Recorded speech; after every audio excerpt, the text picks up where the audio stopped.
Let's turn our attention to China and these reports of a missing top security official from the Communist Party. Vice Minister of State Security Deng Jingwei is believed to have fled China with classified information about the coronavirus. It was first reported by the Daily Telegraph in Sydney, Australia over the weekend. Vice Minister of State Security, that is his title, again, Deng Jingwei, is believed to have fled China with that classified information. There are rumors he may have secretly traveled from Hong Kong to the U.S. as far back as February.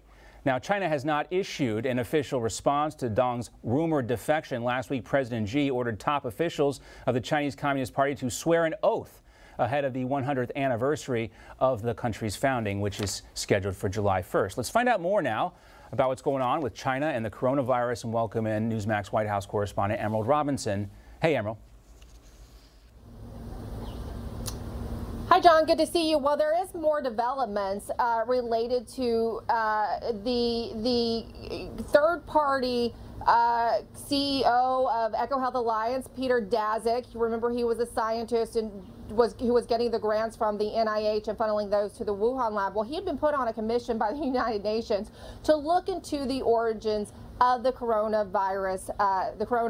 Well, he has now been recused from that commission as it comes to light more about his involvement in trying to discredit the lab leak theory that is now growing in support amongst medical experts along with intelligence across the globe. Daszak has been recused after it was revealed that he organized this letter signed by several scientists suggesting that it was a natural origin and it was not possible that it came from a lab. Daszak, if you would also recall, has suggested there was no bats kept in that lab. He's now trying to backtrack on that. Now, keep in mind, he was a big supporter of this laboratory, funneled lots of money to them, worked closely with the lady known as the Bat Lady in China. Now, this is clearly going to be good news to the ears of Senator Rand Paul, who has said that people who were involved in that laboratory should not also be involved in the investigation. So in a sense, the investigators investigating themselves. However,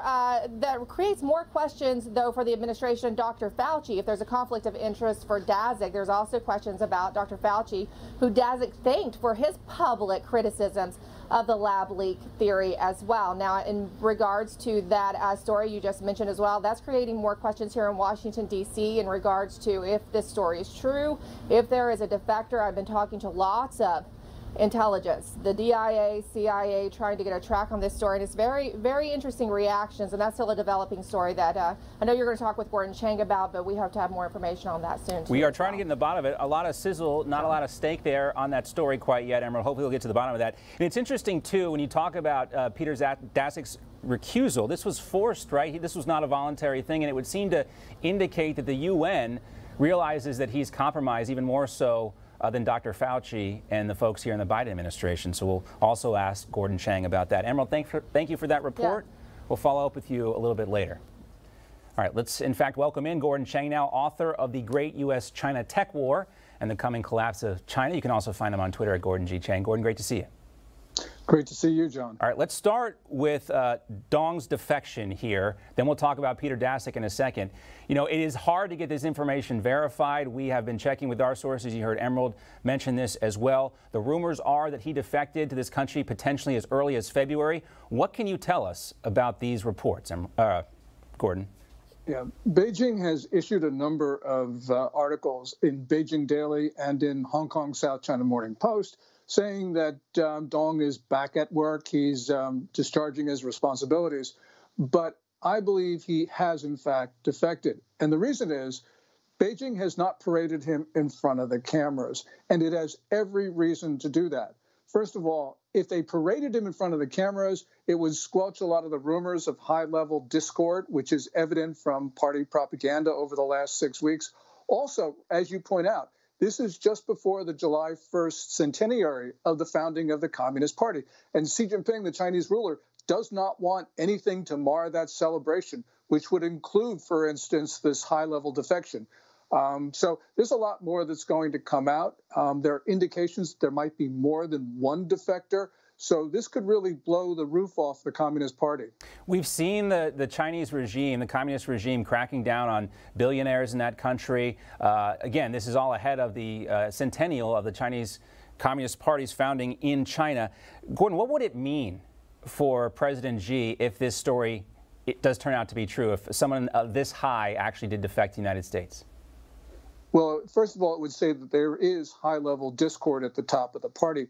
But for Xi Jinping personally, now Dong Jingwei is considered to be an ally of Xi Jinping, which means if you're an ally, you're going to be protected no matter what you do.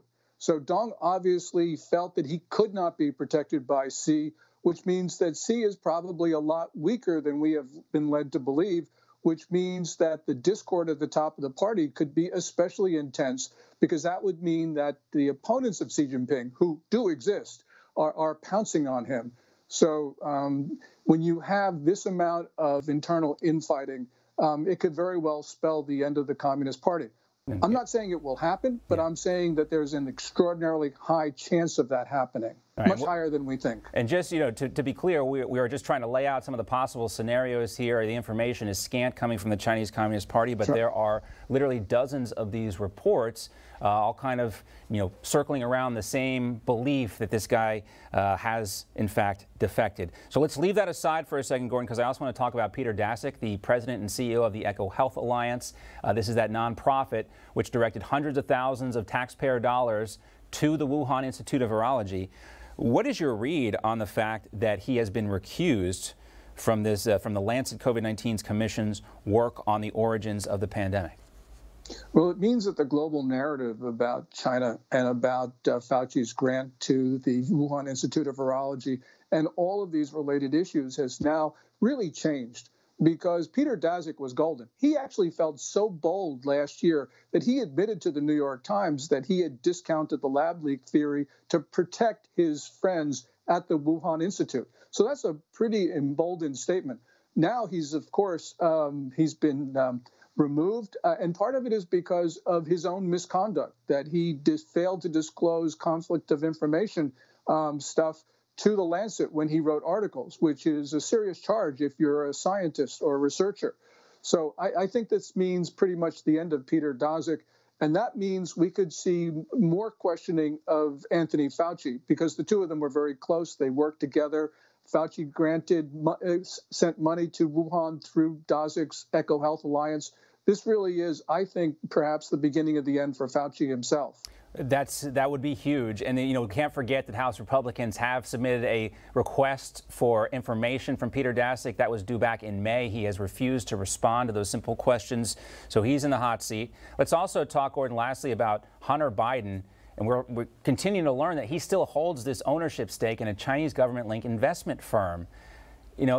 Does this not compromise both Hunter Biden and the president, considering the important and contentious discussions that lie ahead? Well, it certainly does, because Hunter Biden received that interest in the Bohai Harvest RST partnership under circumstances that suggest corruption. A lot of people get money from China to manage, but they have experience, track records in managing it. Hunter Biden did not. And when you combine this with the art sales that probably will go forward, which suggests that Hunter Biden is being paid, this is really very dangerous for the Biden administration, because this is something that even mainstream media could not ignore, because these types of things don't happen in the absence of bribery. Right. We can put aside the jokes, too, about Hunter Biden's artwork, but there are serious concerns when you have anonymous people purchasing these works of art for enormous amounts of money. They're not buying the art. They could be buying influence, for all we know, Gordon. Yes, and that would be the much more probable explanation, because Hunter Biden, while he also didn't have a track record as money management, he has no track record as an artist. So to pay these vastly inflated amounts for Biden's work, it just screams corrupt dealings. Yeah. Hunter Biden, a jack of all trades, Gordon. A master of none. We'll see. I mean, time will tell on that. But again, we can joke about Hunter Biden's artwork, but when people are paying $500,000 for things and you don't know who's doing it, and it's the president's son, certainly there are important questions that must be answered. And if the Biden administration cared about the perception even of impropriety here, I think they'd be more transparent about it. But we'll see. We got a press briefing coming up today, Gordon, and maybe somebody will ask a question. Who knows? We'll see you soon. Thanks so much. Thanks, John. Hi, Emma Reckenberg here. If you like this video, there's a whole lot more to see on Newsmax TV. You can watch for free right here on our YouTube live stream and be the first one here each time our experts break down real news. Just hit that subscribe button, ring the bell icon, and stay with us on America's fastest growing cable news channel, Newsmax TV.